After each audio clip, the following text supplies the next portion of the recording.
Good afternoon.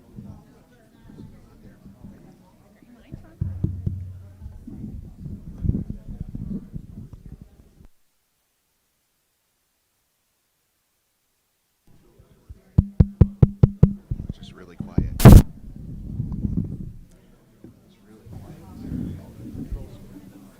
Maybe back there on the wall.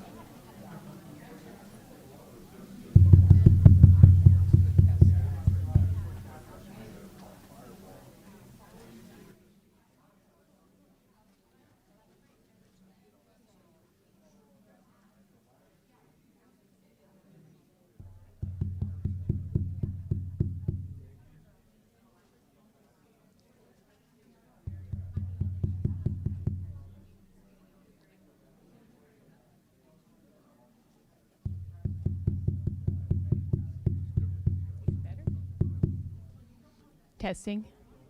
It's getting better.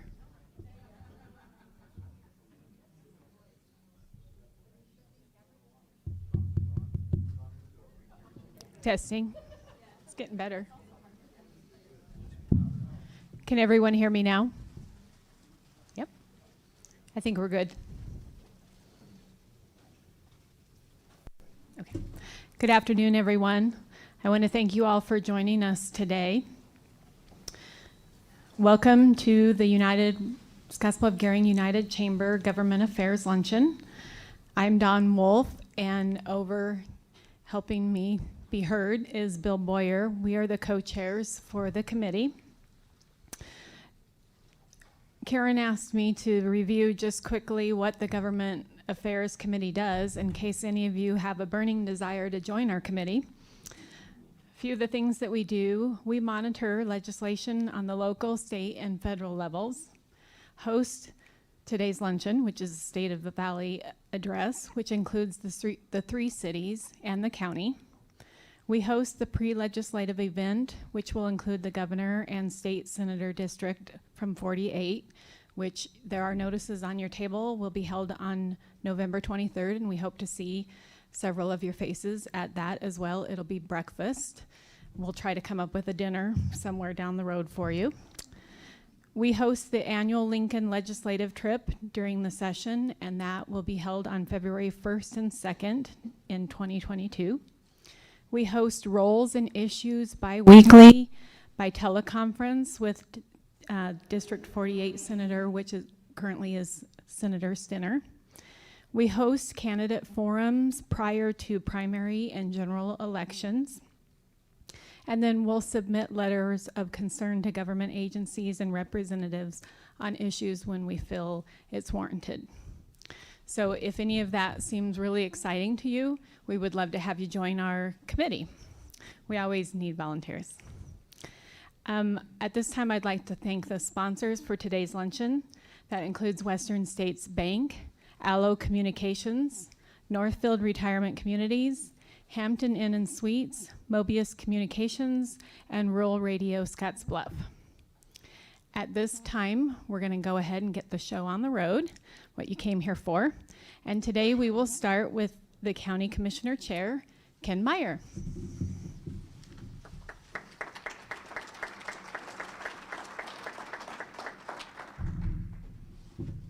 This is going to be tough because they told us we can't grab the mic. So we got to stand in one place. Tony and I are going to have a real issue with all that, but we'll do the very best we can. I have to touch it to move it up because she's shorter than I am. Want to thank everybody for coming, give us the opportunity to talk about our individual responsibilities that we all do. It's good to see the nice crowd that's here. How many of you have grandkids? You got grandkids? Yeah. Ever since I've been doing this almost 40 years, where I get to stand up and say something, not always what everybody wants to hear. But I have a little one right now that when I go to these things, he always, after it's all over, he always says, "Grandpa," he said, did they clap for you? And sometimes I have to say, no, honey, they didn't like it, and they didn't do anything. He'll be calling me probably about noon when we're finished with this, so I'll report how things went.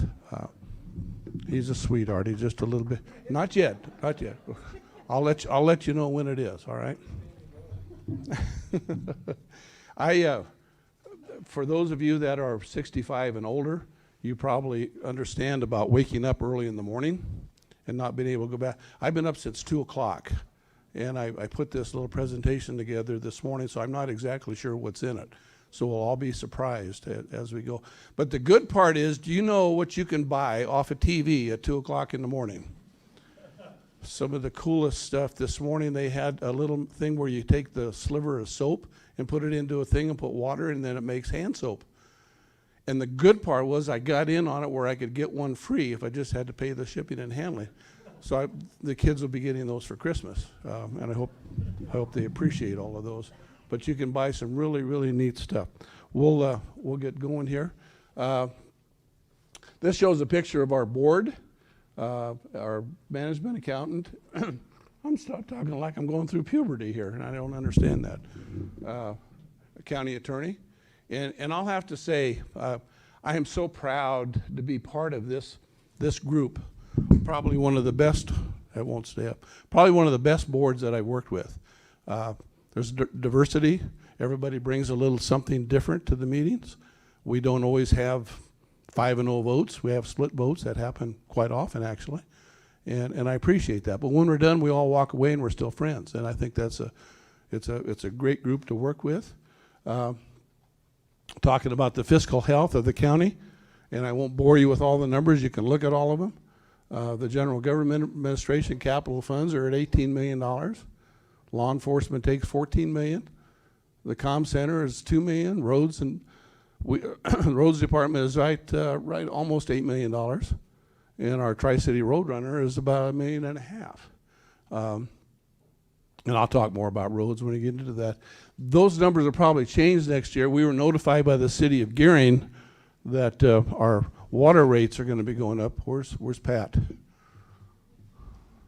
He's back there. Yeah, and we appreciate Pat meeting with our folks and giving us some ideas of how we can cut those rates down. And it's working well. At the detention center, which is kind of a little town of its own, we eliminated the water, and now they get soda pop, milk, and alcohol, and they're all pretty. But you know what? Our usage is going to go way down, Pat. And I want you to, I thank you for all of those things. Tri-City Roadrunner got new buses, and we continue to get new buses. They're all around town. Ridership is growing. You can see that at how many trips that were provided, how many miles were driven. And it's a good program. It's state and federally funded, which we wouldn't be able to do if we didn't get those state and federal funds. There's no possible way that we could get it done. And we take care of a lot of folks. And I always use the example, I think there's 2 people up in Lyman that have no way of getting to Scottsbluff to get their dialysis if it wouldn't be for this Tri-City bus. We've got good staff, good people, and you'll see them all over. We're trying to get bus stops out and shelter. This one is sponsored, I think, by the Oregon Trail Foundation, I believe. And we're trying to get more of those for protection for our folks. So you see the buses out and running. It's a good operation. Major upgrades. They're going to be scheduling dispatching software, automated trip reminders. We'll text our clients and let them know that we're coming. Mobile apps for flexible routes. 3 years to have the entire fleet handicap accessible. And bus stop infrastructure is our next major capital project. So they're working. We have a new individual, a year and a half, I believe. Kurt's been doing it and doing a marvelous job for us. Good man. We got the Sheriff's Department. We'll introduce our, I wish we could have came, Deputy Osborne and Frodo. We have a new dog. And I've not got a chance to meet him yet, but I was hoping they'll get to do that. But those are always good things to have. Picture of our Sheriff's Department. We're proud of our Sheriff's Office. They're out. They're doing a great job, and under the direction of Sheriff Overman, who is, as far as I'm concerned, one of the best sheriffs that we've had for a long time. They've served 3,634 papers. Average monthly calls, they get about 660 calls a month. Future development of K-9 Officer Frodo. Frodo must still pass the Nebraska state standards. The deputy's working on his too, so they're both studying together. And kudos to Sheriff Overman. He's been appointed to the Nebraska Criminal Justice Reform Task Force, only one of 32 members across the state appointed by Governor Ricketts. So Mark's doing a great job. He's doing a great job for us. Then we have our detention center, which is also run by Sheriff Overman. We haven't had the best of luck on administrators. We're kind of 0-2 on administrators. And we talked to the sheriff. He said, I think I can do that. And he does. And he's doing a great job over there. They're running well. They're less tax asking in the current budget year than the years past. We have federal inmates that we used to just work with Wyoming. Now we work with South Dakota, North Dakota, Wyoming, and then the Nebraska marshals. One good thing that is happening since the sheriff took over, we were getting $59 a day for federal, and we did that for years and years and years. Mark did a new contract, and we are almost 90. Isn't that correct, Charlie? I think $90 an inmate. I think so. So it's starting to not pay for itself, but it's starting to become more efficient financially, which we really, really appreciate that. Size-wise, Scottsbluff County's facility is the 4th largest county detention center in the state, behind Douglas, Lancaster, and Hall County. When we built this 10, 12, 13 years ago, the federal marshals gave us money to help build it. And because of that, it cost a little bit more money because there are guidelines that you need to meet if you want to be a federal facility, even to the point of how thick the mattresses are, all of those kind of things. And but we have a facility that every time the judges come out, every time the marshals come out, they do nothing but compliment this facility. And it's a good place.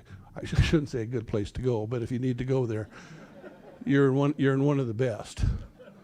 And you get the pop and the milk and the liquor instead of water with your other stuff. Thank you again for that, Pat. Appreciate that.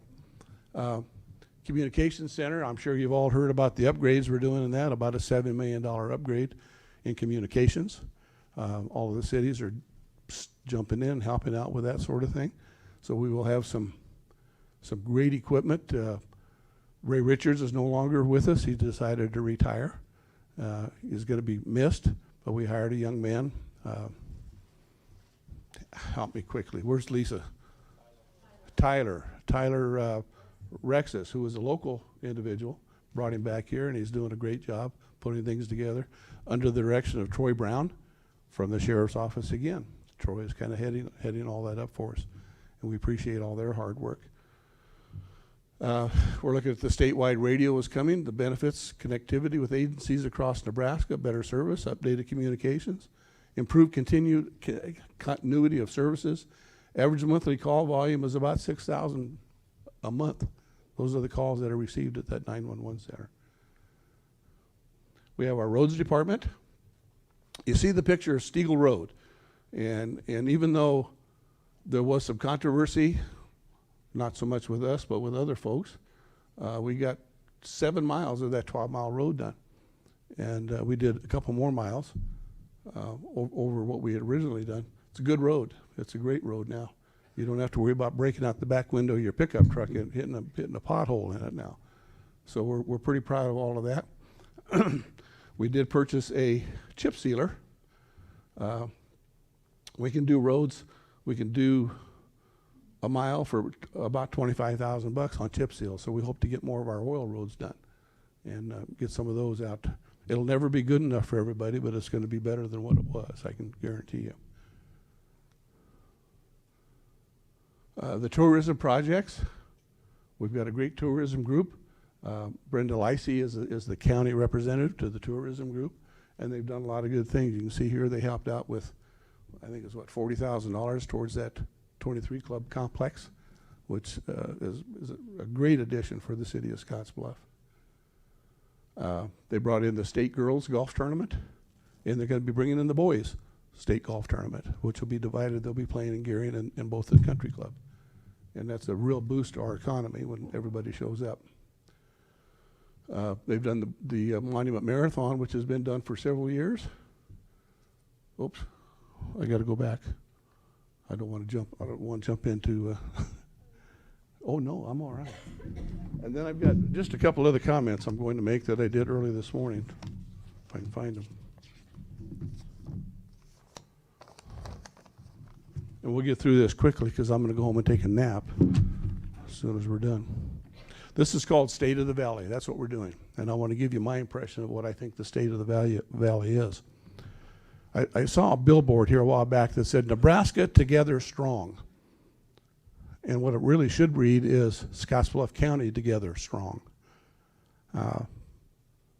You have allowed the elected officials, all 36,000 people in Scottsbluff County, have allowed the elected officials to make sound decisions for the betterment of their constituents. We appreciate the employees, at least we do at the county, and I know the cities do too. And I've said it more than once, the employees make us look really good. We don't do it. We're not the ones out running the motor graders or running the detention center or the comm center. We've got great employees, which really, really make it what it is. We're lucky to have state officials doing their very best to protect Nebraska from just plain dangerous mandates from federal governments, which assist local officials in protecting our constituents. So far, we've been very lucky. Hopefully, it's not going to come down anymore. We know what is best for our constituents, whether in the classroom or the boardroom. We don't need advice from Washington to tell us how to run our county. I ask you all to stay informed. I ask you, if you have concerns, show up and speak up. We invite people to our meetings. If you have something to say, come. We'll listen. We'll do what needs to be said. Might not always agree, but at least we'll listen to you. And you won't have any FBI agents there to haul you off if you get a little rowdy. But we do have a sheriff's department, and I think they're better, but that's okay. We have good people who have stepped up to the plate to serve in Scottsbluff County. The mayors, and you'll hear from them in a little bit. We've got a great, I think, a great county commission board with the folks that I work with. And they're doing that not for the money. They're doing that not for themselves, to make themselves look good. They're doing it because they truly, truly care about either the city of Scottsbluff or Gering or Terrytown or Scottsbluff County. They work really, really, really hard to make those kind of decisions that need to be made to make things better for everybody. We complain about the small things, but we have to admit there's a pretty great place to live. People are coming here from other areas because it's a pretty good place to live. In my particular business, I see a lot of folks coming here from the Front Range that are just fed up with what's going on, and they said, this is where we want to be. People from all over the United States are moving into our area because this is a great place to be. If your car breaks down, somebody's going to probably stop and help you and not rob you, which happens in the big cities. If someone's in financial trouble, there's always or has an illness or a tragedy, everybody steps up to the plate. We help with fundraisers or wherever it's necessary. It doesn't happen everywhere else, but it happens here. Makes this a pretty good place to live. If a farmer is unable to bring in a harvest, how many times have you seen that? Neighbors get together, and in the words of that famous Nebraska philosopher, they get her done. They get the crop in, or they get it planted, or whatever's necessary. That doesn't happen everywhere else, but it happens here. You can complain, gripe about what's going on around us, but we can all agree on one thing. Nebraska may not be for everyone, but Scottsbluff County is the good life, and I'm proud to be part of it. Thank you.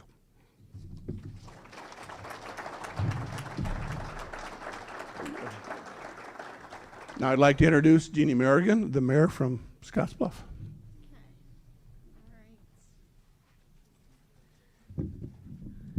Hello, everyone. I'm Jeannie McCarrigan, and I am serving as the mayor for the city of Scottsbluff. We've had a lot of activity in this city, and a lot of it we're very proud to have accomplished over the past year. And one of the biggest tasks that we had at the beginning of the year was actually replacing our city manager. And we were able to do that, and we're fortunate to bring in Dustin Reef. So with that, I'm going to turn it over to him. The city staff and he have put together a PowerPoint presentation for everyone to see what we have accomplished and what we have going on in the future.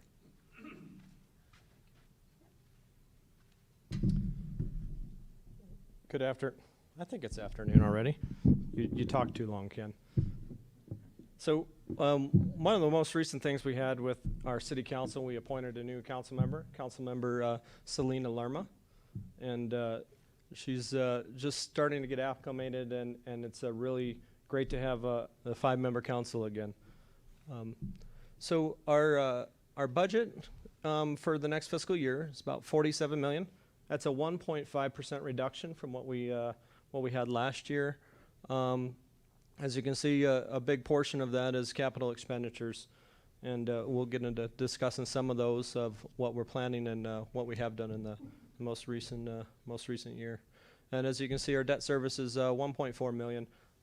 That's a pretty low number for a community our size, and we have it's a great privilege to have the financial stability that we do have, and you know, it's exciting to be able to make stuff happen because we have such a good fiscal budget and fiscal position. And so our general fund is the largest. Well, it's not the largest. It is the one that provides all the face-to-face services: our police, our fire, library, parks, recreation, development services. So it's kind of a breakdown of how we receive our funding. 63% of that is from taxes, and the next largest is lease payments from MPPD. So there's always a lot of criticism around taxes. So I wanted to clarify where that comes from. Property tax is a big thing in Nebraska, but we are able to accomplish all of that with 82% of that coming through our sales tax revenue, and only 3% is property tax. So when it comes to property taxes, that's not how we operate most of what we do. So just wanted to make sure we are clarifying that. The exciting part about property taxes, or sales taxes, excuse me. So in 2019, pre-COVID, we were about 5.9 million, and that was a pretty typical average for the city of Scottsbluff for our intake for sales taxes. But in 2020, COVID kind of shifted how that worked. Everybody seemed to stay home a lot more, spend a lot more money here, and what that did, it really showed where we're at, as an overall economy, and it really showed that we're still strong. A lot of communities nationwide did not fare as well as we did. So we had about almost a 12% increase from 2019 to 2020, and then another 3% increase for just finishing out here this last October. So it's good to see that people are still shopping local and buying here. And so how does that work out? So our police department is the largest department in the general fund. Also probably the largest law enforcement agency in the Panhandle, and so they do take up the largest portion of the general fund budget, and so that's mostly almost everything we do within the general fund is all personnel related, and so we publish this as a part of our budget every year, and so it doesn't change much year over year, but that's kind of where we spend our money. So what have we done this year? Our accomplishments. So a lot of events that were really successful. As always, it's my first time to experience the Old West Balloon Fest, but it was great to see. And the U.S. Nationals are coming back next year. Bands on Broadway. So 8 weeks of Bands on Broadway every weekend, or every Thursday, for an 8-week period during the summer. We have Bands on Broadway, and that coordinated by Star and Jordan Dietrich and the Downtown Business Association. It's really really an exciting event, and it just keeps growing, more successful every year. National Night Out in August. It was a really successful event that we had, displaying the law enforcement agencies and all of the support services that help them out and help our public safety out. I want to thank Chief Spencer and his crew for coordinating all of that, and look forward to doing it again next year. We also had Cinco de Mayo, hopefully our first annual celebration. It was it was a brainchild of this year, and we put it on, and it turned out it didn't rain, so it did rain, but we still had, I don't know, there's probably 1,000 people there, and special thanks to all of the judges and the Star and the staff that helped coordinate it, and it really turned out to be a good event. So some of our biggest capital expenditures in the most recent years, we extended the pathway, about just shy of a $7 million project. Starts at Riverside, goes all the way up to WNCC, and it's really exciting to see.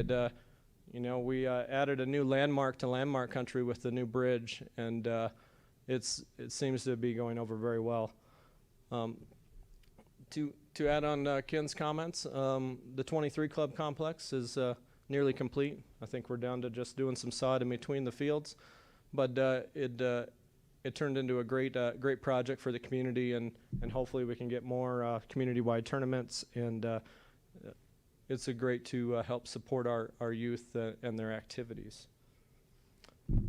Public Works. So we currently, we're running a little behind on Avenue B and West Overland, but as you can see, it's been milled if you drove over here today on Avenue B. And that project will be completed here in the next week. But that was a $2 million project that we put back into the streets, and that money comes from all comes through the state and local gas taxes. So we also just conducted scrap tire collected 138 tons of tires to be recycled, and then we added in $1 million 400 by 200 structure that to help bring our compost facility into compliance, and now we're one of the few certified compost facilities in the state. And the police department. So the police has continued to maintain their strong outreach programs. This year, this month actually, you'll see pink patches for putting on the cuffs on cancer during October. So the month's almost over, but I know that there's some press on that here in the last week or so, and it's really good to see that, as well as our other outreach programs with Coffee with a Cop and Ask a Cop as part of their weekly outreach.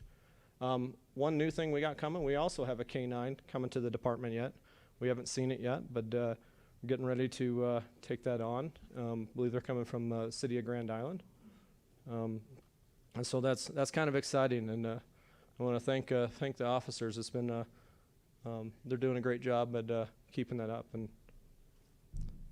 fire department. So fire department, they respond to about 2,300 calls a year, and that I think that's a pretty stable number. A little bit down from previous years, but still they're out there every day, 24/7. We operate a full-time fire department, one of the few in the state, and we also implemented a residential Knox box program. It was brought to us by one of our firefighters, and we received 2 grants, each for $10,000. After our first $10,000 grant from the aging office, they came back and said, we want to give you another $10,000. So that is about 112 Knox boxes, and those that program is designed for sick and elderly that may need the services a lot more often, and so instead of us going in and having to knock down a door or whatever, we are able to give these Knox boxes out as a kind of a rental program, but there's no cost. It's just kind of a, if you need it, we'll provide it kind of deal. And so we currently have around 50 of the 112 already issued, and we started that program in June. So it's been really exciting to be able to offer that. And Chief reported that we have used those on a couple of occasions. So, that's an exciting program. And thanks to all the firefighters and for all of our mutual aid fires. We've had 3 major fires here in the region lately that they have assisted on, as well as many other agencies. So, the public library, and so the library has continued to evolve. This past year, we replaced the carpet. We had over 13,000 participants in programming, everything from Lego Club to after school programming to our summer reading program with near record numbers on summer reading, and 115,000 checkouts. That's pretty impressive in the time of internet age, but they keep at it. We've also added some programs of different types of checkouts. So for quite some time we've had a DVD library or CD library. Well, now we added a seed library, board games, and puzzles. And so it's been really successful, and there's been a lot of donations towards those programs, and they are doing well. So as the citizens are asking for more, the library is being creative and adapting to those needs. So it's exciting to see. Thanks to the library folks for being creative and taking that on. Economic development. So this year we were also recertified as a economic development community, and so we do that every 5 years. We've expanded some redevelopment areas in the downtown area and then also along Beltline to help encourage some additional redevelopment, and then also some areas up around 27th Street. So it's kind of exciting. We're hoping we can see some new projects out of that stuff. So last year we established a grant program for facade improvements. Here's a couple of examples of befores and afters. And so they committed $250,000 to this program, and currently we have about $100,000 remaining. We've extended it through December of this year so far, but we with that program we have put we've issued almost right at $150,000 in dollars back to the community, and that has been matched by $250,000. So over $400,000 impacting our community towards improvements and betterment of our businesses, and it's really great to see that if we provide a little, they provide a lot more, and so that's exciting. So we have a number of TIF projects, some that have just started and some that are complete already. So the laundromat over on Avenue H, just north of 27th Street, is now open and running. And since the laundromat moved, that also triggered 26 Group LLC, which is at the corner of Avenue I and 27th, where there'll be a proposed new gas station, the Powerhouse project in downtown, and then the Flyover Brewery expansion. Just a few of the projects that are in the works right now currently. And so also with economic development, we have LB 840. So we receive approximately $1 million a year in funding into our LB 840 that comes from our sales tax.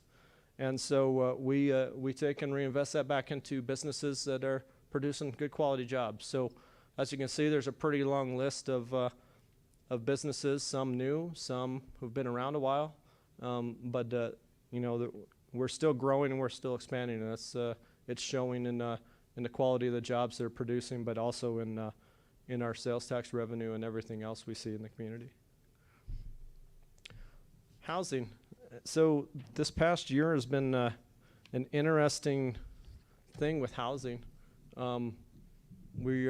There was very limited stock available, but we're working with a number of different partners for regional land bank to get some of those properties back into service. Also, regional housing study update is in process. And then we contributed $350,000 to rural workforce housing. And then we also received a $700,000 grant for occupied rehabilitation from the CDBG program. And so all of those programs are to help improve our housing stock, and hopefully we can get some new development with additional housing as well. And thanks to STAR and anybody else who helped economic development to make those happen. Upcoming projects. So this year we are working on designs to finish 18th Street Plaza. It's been a long road for 18th Street Plaza, about 20 years. And we'd like to get that finished. Thanks to our, for our additional revenue and income and a lot of additional grants and those kind of things, it should be a really good project. And we hope to bring some details forward here in the near future. We're also going to be working on economic development strategic plan and online permitting portal. We're going to bring that forward on our website, hopefully by the fiscal year end. And then park system master plan. There's been a pretty strong focus on outdoor activities and those kind of things. And one thing that didn't make the list, but all of us are probably aware of, is the American Recovery Act. The city's receiving $2.7 million, and we have about 5 years to spend that money, but we have about 3 to commit it.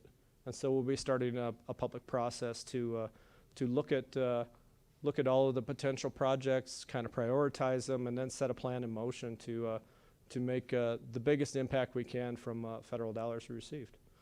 And so with that, I'll introduce Meyer from Terrytown. Thanks, Chris.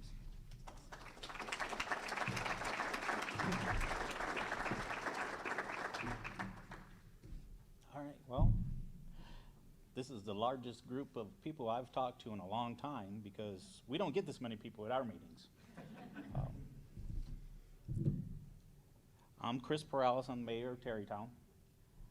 We don't have our own fire department, we don't have our own police department, so you're not going to see a lot of figures on that from me. We're just going to show you what we have been doing in Terrytown. We've had First Baptist Church come out and help clean up around town. They go around the lake and they clean up, making it a little bit better for us. We have one gentleman who has helped out quite a bit. Young man right there, his name's Liam Roberts. We've made him our Volunteer of the Year, and as such, he has been to a few of the parades with me. He loves to come out, he loves to clean up, he loves trying to make Terrytown a little bit better for everybody. Those are the kind of people that we're happy to see in town. This was a sad day for us. It was a good day because it represented the final phase of our water project that's been going on, it seemed like forever, huh, Jeff? It started off in initial talks back in 2005. We just finally got the water tower down. It actually came down in one day. Total cost was $3.5 million for the whole water project. We got a lot of guff about taking it down, but it had to come down. It was just getting too old for us to maintain. It had been up there since 1949. I believe that's what the next slide says. But we just couldn't maintain it the way it should be maintained. We were also happy to hear that we were selected as one of the sites in the Panhandle by the Great Park Pursuit. They put this little plaque in down by Terry's Lake. Was it on what side was it on, Jenny? Do you remember? West side.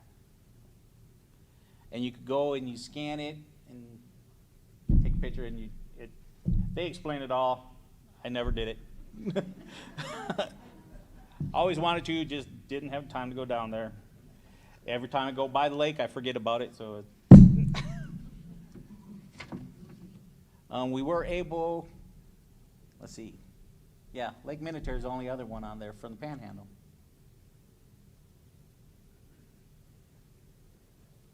We were able to buy some equipment that we needed so badly this year. We had been putting it off and putting it off. We finally were just able to get ourselves a backhoe. I'm just gonna move this a little closer to you. We Okay. can't hear you at home. All right, well, sorry. I just didn't like having something in my face too good. Okay, well, we were able to buy ourselves a backhoe. We got some more equipment as well, but we had been borrowing from construction companies. Now we have our own. The guys are rated on it. They can use it. We can get to problems faster this way. We don't have to wait for somebody to bring us one or to rent one. We also got a new mower, which we got a few extras on it. The guys are happy with that.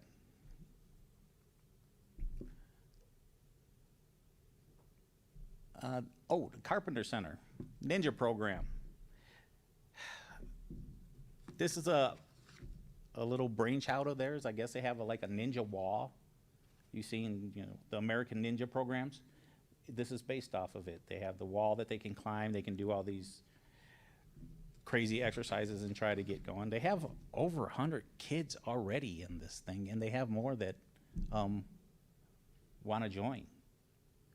They were just asking us for help to buy more mats and get some more space so they could add to this.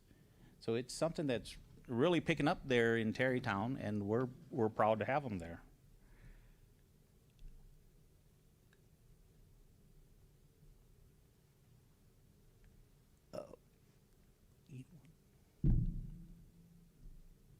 Is it not wanting to go now? There we go. Okay, we had a fire back in September. I don't know if anybody was around. It was over by the river bridge on 10th Street. We did have one of our guys that actually went out and he ran a backhoe to try to keep it from spreading too much before the fire departments got there.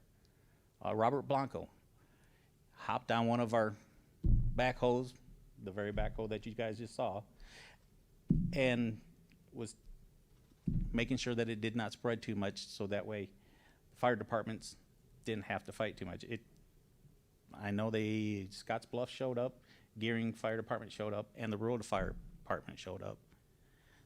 So it took out a lot of land, but it could have got worse had he not started.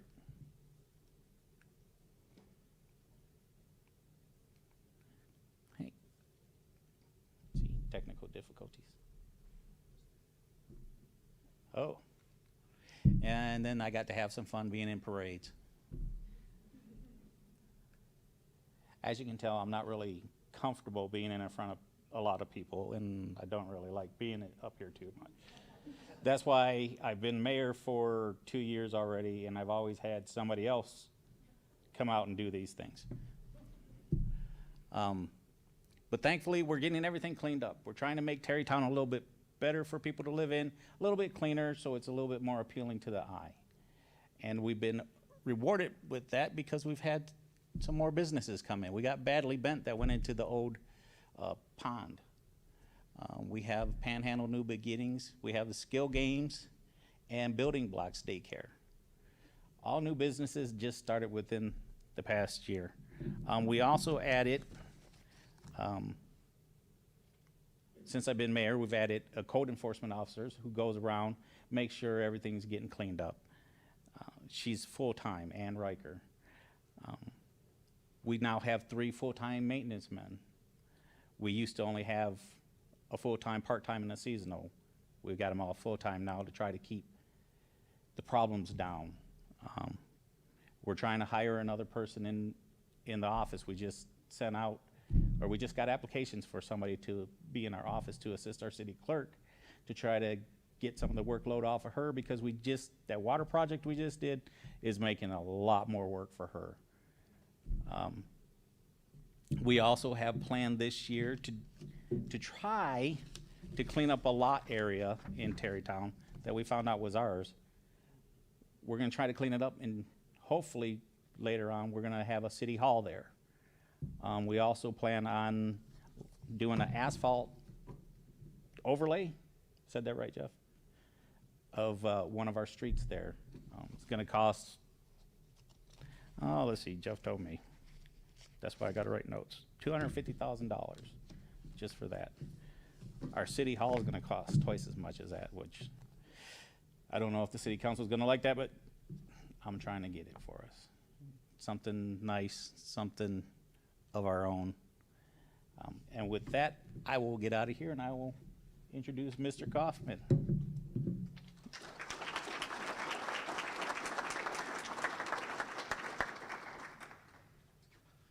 Well, good afternoon. Bill just informed me we had till 3, so get a cookie and settle in. You know, I want to start off by just saying thank you to the community. You know, we've had a lot of challenges the last year and a half, and to really echo Ken's sentiments, you know, we do a lot together. And I look around the room and look at the faces. There's just so many partnerships that we all leverage to do more with less, and we're all challenged with that every single day. And so just really want to say appreciate everyone's efforts as a greater community, working together and just making a great place to want to be and live. So with that, I want to talk about our team. Team Gearing, we think we got a pretty special team right now. Great council. We don't always agree, as you can read in the paper today, but it is a good team, and we can agree to disagree, and when we get done with the decision, we move on. One thing that is not listed before we get into the budgets, you know, Pat has really assembled a great team. We got great employees. Can't say enough about our department heads, and really, they all work together community-wide, whether it's parks or streets or sanitation, our departments with fire and police. I mean, everybody just works together so well with the county and other communities across the Panhandle, so we can't say enough about that. So let's talk about fiscal health. We've had some bumps in the roads this year, obviously with our finance department just being down some people, but we're obviously very solvent.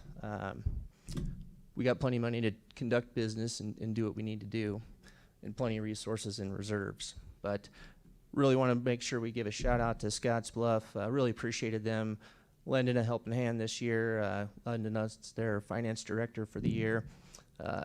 She's been a great addition to our team, and I know our department heads have enjoyed working with her this year. So as communities, you know, we've been working on initiatives. We always try to focus on certain areas of focus for the year. Economic development is one of those. Public safety is one of those. Housing, education, streets and infrastructure. I mean, it just goes on and on. So one thing that we definitely have focused on, and we've tried to the last few years, is really position ourselves for economic development. Like Scottsbluff, we are a certified community, and we re-up that this year. You know, what does that mean? You know, we get a little plaque and get our picture taken, but, you know, that really allows us to work with our partners at the state level and separates us out across the state. Not every community across the state is a certified community, and so it really provides more opportunities for us to attract and retain other businesses that want to come into the region. Tools. You know, we are very limited on tools for economic development. TIF is always one that we read about in the papers, LB 840. Hopefully with our housing, we have some tools we can talk about coming up. But reality is, we're very limited in that capacity as a state. Appreciate our state legislators giving us and equipping us with the opportunities that we do have, but we always need to leverage and do more with less. So what do we have been doing? We have utilized our LB 840 and TIF. CS Precision was a great expansion opportunity. Scottsbluff partnered on with us with that. We were able to retain 66 employees and also then provide them a basically double capacity. They'll be a great addition and provide more new employment opportunities for our communities. Brymark Medical, great addition to our 10th Street corridor. Should be one of many to come as we redevelop that corner. But you know, we've had several projects. These are just a few that we wanted to showcase. Next one was Ace Hardware. Was a great retail addition to our downtown area as they repurposed the Johnson Cashway, which still conducts business in the community, but we were able to add the Ace Hardware, which definitely adds to our retail. Public safety. You know, can't say enough about our first responders in our communities. As we read all across the country, there are many communities that don't see it as we do out here. Defunding police and fire is definitely not on the upcoming budget.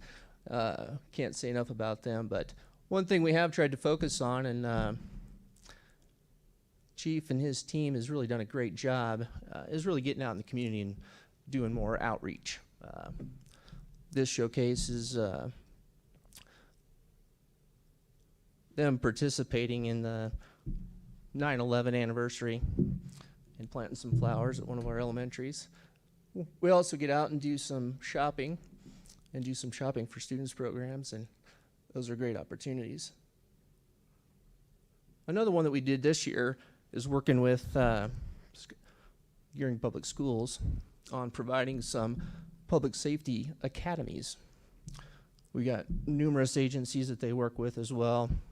Provide some career opportunities and choices to give them an opportunity to look at what's available for them in the future. It's been a great program. Can I get a drink there?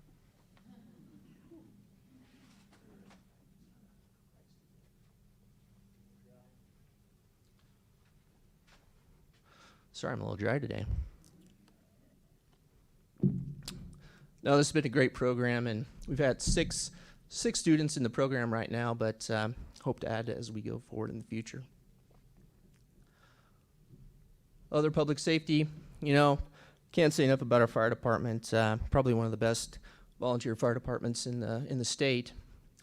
We do host a lot of trainings regionally. Brings in really probably over 200 regional firefighters for different training opportunities in the community. Hosted one out at the airport to simulate a plane crash. We also participate in numerous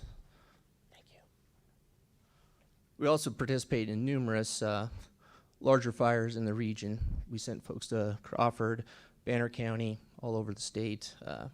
Appreciate the job that they do. Our public library, you know, we got a great team. Diane has a great team over there. We got over 33,000 resources. In this last year, we've had over 24,000 participants in different programs and utilization of that space. And so public libraries are definitely an integral part of what we do in our communities, and we appreciate Diane and her team. So what else do we do?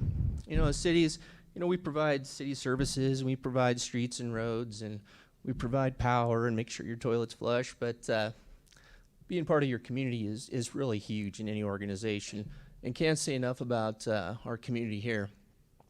Really stepped up in 21, provided 7 different opportunities to provide COVID vaccination clinics. Got over 2,400 people in our community with volunteers and city staff to get vaccinated. So really stepped up and helped participate in that. Other ones that we've done, Meals on Wheels. We've helped city staff have participated in delivering over 280 meals throughout our community throughout the year. We've been a pace setter business or organization with United Way and helped raise $6,500 within the city to go towards those efforts. And probably one I'd really like to showcase is the partnership with Gearing Public Schools for their summer school program to make sure kids have the ability to learn the skill of swimming. And those just life skills are just ones that can't say enough about, but Amy and her team working with the schools on that, that's been a great addition. and I think a very, very successful one. So what else are we doing? Had some good projects slated for 21. Finished up some old ones as we look forward to the future, but our Dome Rock Diamond project, can't say enough about that. Again, Amy and her team and Annie were very integral in that design and making that come to fruition. But that was about a $2.8 million construction project for the community, and really will be a great addition with 23 Club as we look forward to sports tourism opportunities regionally. Really should be a great addition to the greater community. And we can't not talk about the Rubidoux Trading Post. 27 tons of timber and foundation to move a few miles, but what a gem in the community. Kind of brings back our roots and our history, but it'll have a new home up at the Grasslands by Five Rocks. Should be a great attraction as we go forward, and working with Farm and Ranch Museum on that, or Legacy of the Plains. Oh, sorry, but should be a good addition and another site to keep people in the community for a little bit longer. Some other projects we got going, and hopefully people will be able to enjoy visiting the Civic Center soon as we get that back online. But through the Coronavirus Relief Fund, there were funding made available in that program for civic centers and other complexes across the state. As you can imagine, there's not very many across the state that qualify for these types of funds, and so our staff was able to get us to qualify for about $500,000 in funding. So this will be just short of about $1 million remodel, but half of that came from our coronavirus relief funding, so it'll be a great refreshing of that space.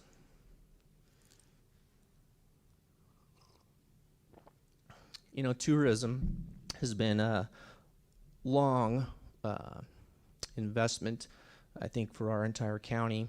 The county does a great job administering tourism as a focus. Our community is definitely focused on that over the course of time. We put in a lodging tax last year, 3 years ago actually, but as we recoup some of those funds, we're continually looking for opportunities to reinvest back into tourism, and look forward to making more opportunities for our community going forward. Which kind of leads into some events. Had some big things go on in 21. 100th Oregon Trail Days, great success.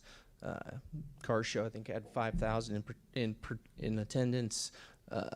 Food fair, 6,000. I'm sure most of you were here. Parade was probably one of the most widely attended I've seen since I've been mayor. Countless people there, but I think more than anything, people are just ready to get back out and get out to normal and get busy. But we appreciate the greater community participating in this. Some other events,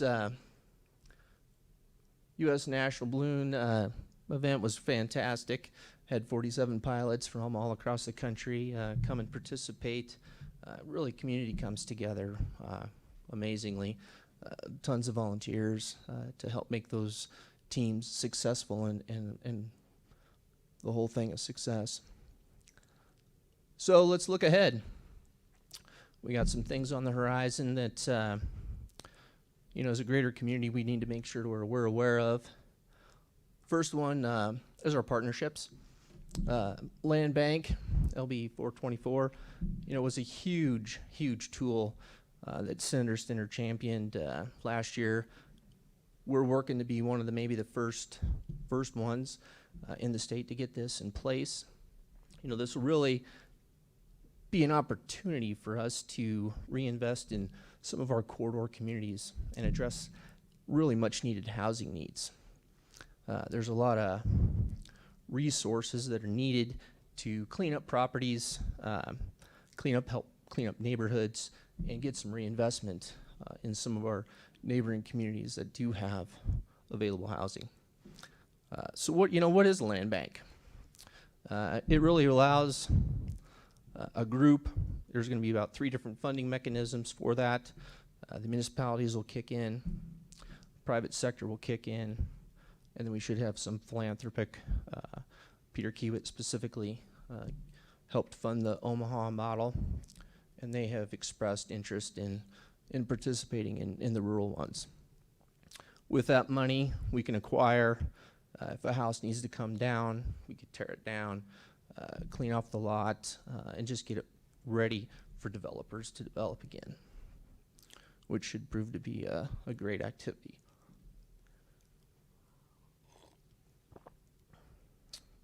Housing. You can't say enough about housing.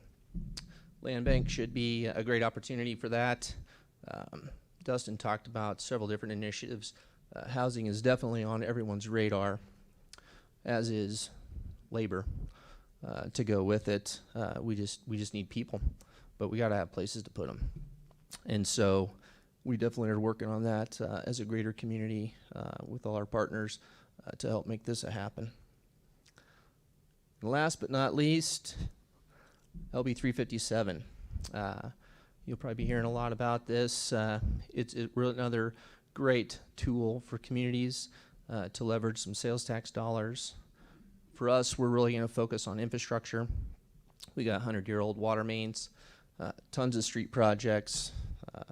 The map here just touches on a few of the projects that we really need to focus on and try to position our community from an infrastructure standpoint for the future and future growth. And so with that, that's about it. But really want to say thank you again to the Chamber. This is a great event. Thank you to the county and our neighboring communities and cities. It's all about partnerships. It's all about working together. School districts have been great. We got a great community. We got a great place that people want to be in, people want to live, and thanks for letting me struggle through. I am recovering from COVID from last week, and so I get winded a little bit, but appreciate all of you here today, and can't say enough about our community. With that, I'll turn it back over to Bill.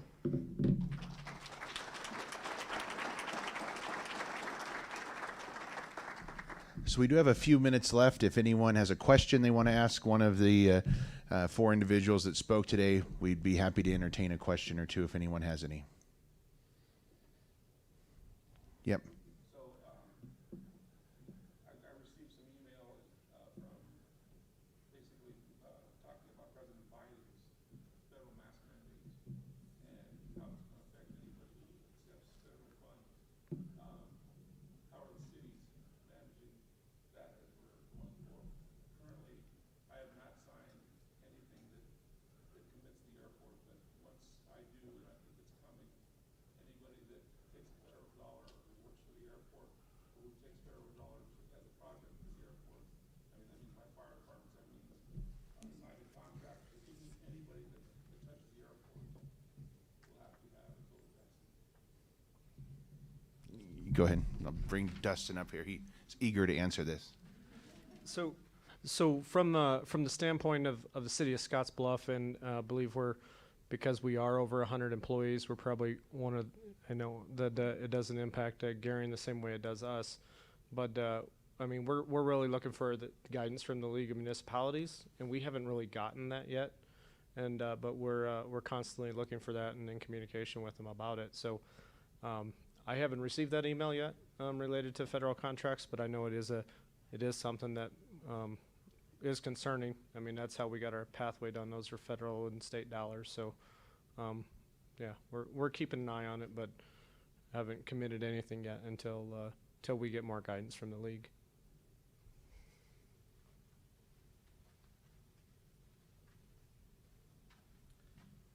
I can add a little bit to that. Over the course of last year, have had several opportunities to have conference calls through the League of Municipalities with the governor's office. The governor's office specifically, a lot of these mandates that are coming down from the federal level really do stop at the state level. And so it will really be up to a lot of the governors to help flow those mandates on down. And so there will be probably more to come especially from a legal standpoint, as some of the states work through some of those federal mandates.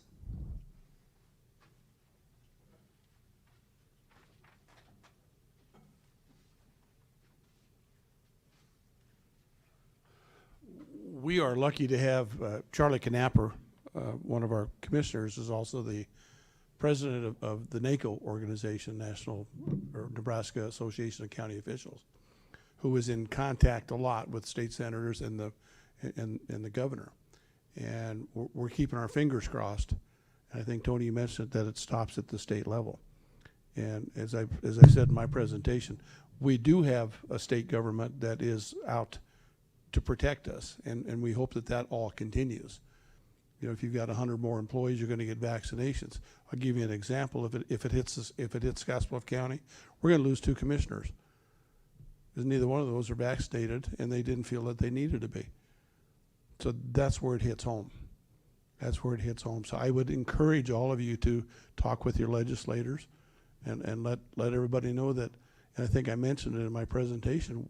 We can take care of ourselves. We're going to be fine. We don't need to have that kind of stuff coming down on top of us. So pay attention and listen to what they have to say. Charlie's a great representative for us. He goes to the meetings, he reports back, and he's a great reference for us, and we appreciate everything that he does. Okay. Oh, one quick one. I'm sorry. I'll get out of your hair. I forgot something in my presentation. How many of you in here are veterans?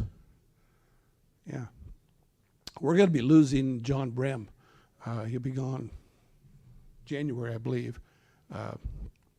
So we're in the process now of trying to fill his position. We'll never fill John Brem's position, trust me. This man is an icon. But if you see him or know of him or give him a call or whatever, I don't think he's got some health issues, and he usually comes to these, but I don't see him here today. But John's given us close to 50 years of veteran service. So, anyway, thank you.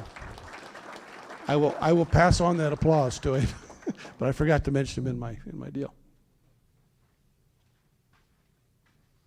Any other questions? All right, seeing none, just a couple reminders. On your table is one of these save the date cards. Feel free to take it with you so you can put it in your calendar. You don't have to leave it on the table. That's why we put one there for everybody. That is coming up for the pre-legislative breakfast on Tuesday, November 23rd, 7:30 to 9 at Scottsbluff Country Club. More information there on how to RSVP for that. Also, the Lincoln legislative trip is scheduled February 1st and 2nd. We want to thank our sponsors again, which is Mobius Communications, Hampton Inn and Suites, Northfield Retirement Communities, Western States Bank, Allo Communications, and Rural Radio Scottsbluff. I want to thank Co-Chair Don Wolf for helping me put on this event today. And if you would take just a moment and thank our officials again with a nice round of applause.